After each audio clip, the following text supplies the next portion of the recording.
the director, the producer, and the writer in a conversation. We succeeded in taking all allusions and references to Islam out of the movie.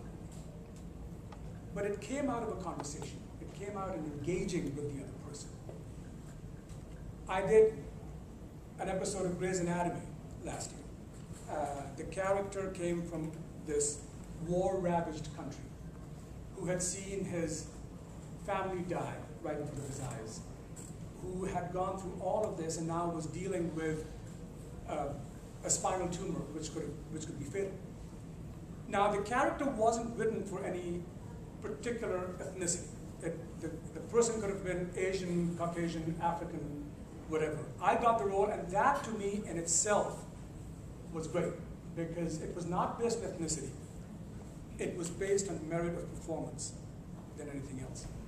We got into the shooting onto the set, and the director asked me, she said, well, what would be a private moment for this character who's dealing with this terminal illness?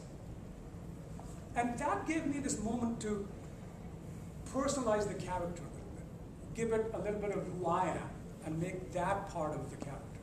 So I thought that it would be great that when nobody is watching him, he raises his hands and says a dua.